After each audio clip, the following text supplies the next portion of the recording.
இந்த காணொலியில் நான் வெற்றினா என்னங்கிறத பற்றி நான் உங்கள்கிட்ட சொல்ல போகிறேன். வெற்றினா என்ன? அதாவது ஒருத்தவங்களை தோற்கடிக்கிறது வெற்றியா? செய்ய முடியாத செயலை செய்கிறது வெற்றியா? இல்லை எது வெற்றி? எனக்கு தெரிஞ்ச விதத்தில் நான் உங்கள்கிட்ட சொல்கிறேன். நான் சில பேர் பார்க்குறேன், அவங்க வெற்றி அடையணுங்கிறதுக்காக என்னென்னமோ முயற்சி பண்ணுறாங்க. அதுக்கப்புறம் இது என்னோட பாதை இல்லைன்னு சொல்லிட்டு பாதியில் நிப்பாட்டுறாங்க. சில பேர் அந்த முயற்சியை வெற்றிகரமாக செஞ்சு முடிக்கிறாங்க. அப்போவும் அவங்களுக்கு ஒரு மகிழ்ச்சி வந்த மாதிரி தெரில. இன்னொன்று, சில பேரை பார்த்து அப்படியே அவங்க வாழ்க்கையை நம்ம வாழ்க்கைக்கே எடுத்துக்கணும்.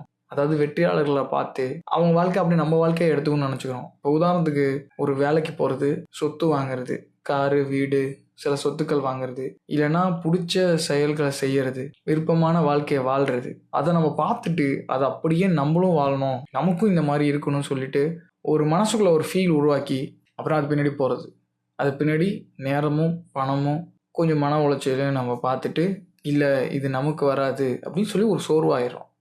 இது அவனுக்கு தான் இந்த வாழ்க்கை கொடுத்து வச்சிருக்கு, எனக்கு இந்த மாதிரியான வாழ்க்கை கிடையாது அப்படின்னு நம்ம நினச்சிக்கிறோம்.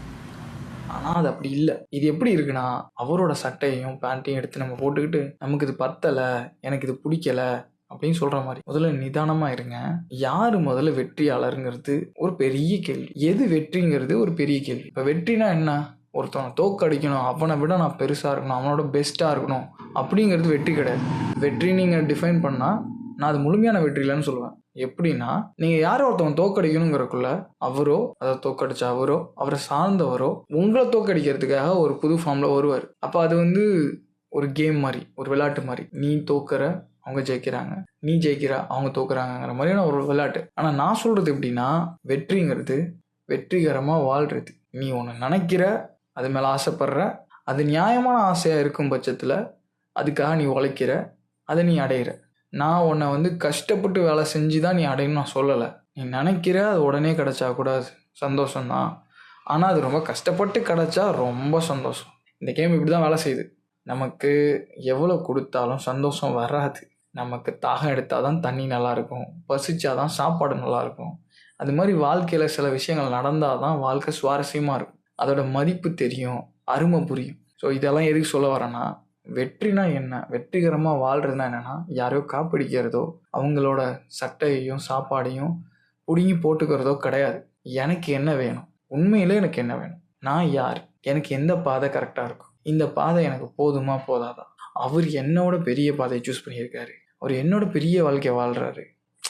கம்பேரிசனே கிடையாது. எனக்கு சிம்பிளாக வாழ்கிறது தான் பிடிச்சிருக்குங்கிறது அவங்க மனசை பொறுத்த வரைக்கும் அது ஒரு பெரிய சந்தோஷம். இப்போ நான் என்னை வச்சு சொல்கிறேன், எனக்கு பெரிய பணக்காரன் ஆகணும் ஆசை, அதே மாதிரி சிம்பிளாக வாழணுங்கிறது தான் ஆசை. ஒரு குட்டி குட்டி கூரை வீடு, சின்ன சின்ன வீடு, கிராமம், இது எனக்கு ரொம்ப பிடிக்கும். அதே நேரத்தில் பெரிய பெரிய விஷயங்கள், அதுக்கு செலவு பண்ணக்கூடிய பணங்கள் எனக்கு பிடிக்கும், எனக்கு வேணும் தான். பட் இது என்னை பற்றின தேடலில் நான் என்னை பற்றி தெரிஞ்சுக்கிட்டது.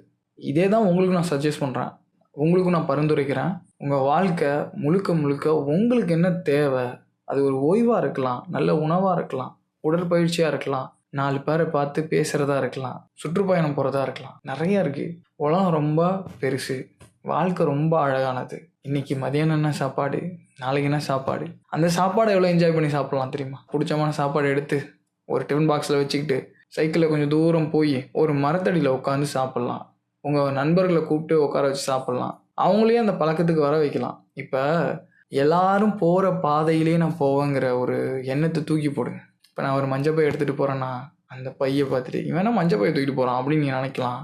நான் ஒரு நல்ல ஒரு பேக் மாட்டிட்டு வரேன், பேக் மாட்டிட்டு போகிறேன். அந்த பேக்கில் நான் எடுத்துகிட்டு போகிறவங்களும் நீங்கள் கேள்வி கேட்க மாட்டீங்க.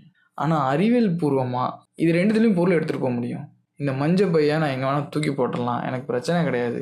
ஏன்னா இந்த பேக்கை நான் பத்திரமா எடுத்துடணும். ஆனால் இந்த பேக்கில் நிறைய பொருள் சேஃப்டியாக எடுத்துகிட்டு போகலாம், மஞ்சள் பையில் எப்படி எடுத்துகிட்டு போக முடியாது. இந்த மாதிரி ரெண்டுத்துலேயுமே நல்லது கெட்டது இருக்குது. ஆனால் ரெண்டுத்துலேயும் பொருள் எடுத்துகிட்டு போக முடியும். அது மாதிரி தான் வாழ்க்கை. இதில் இந்த பேகு பெரிய பேகு, ஒசத்தி பேகு, இந்த மஞ்சள் பை ரொம்ப மட்டமானதுங்கிறது நம்ம எண்ணத்தில் வைக்கிற ஒரு எரர், ஒரு தேவையில்லாத ஆணி. இந்த மாதிரி ஒரு யோசனை. நம்மளை பற்றி மற்றவங்க என்ன நினைக்கிறோங்கிறது நம்மளை என்றைக்குமே தொந்தரவு பண்ணக்கூடாது. நம்மளை அவங்க புரிஞ்சிக்கலன்னு கவலைப்படக்கூடாது.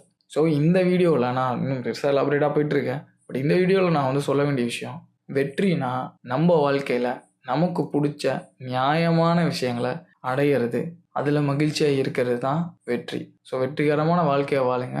Welcome to happy life ஷேர்னி.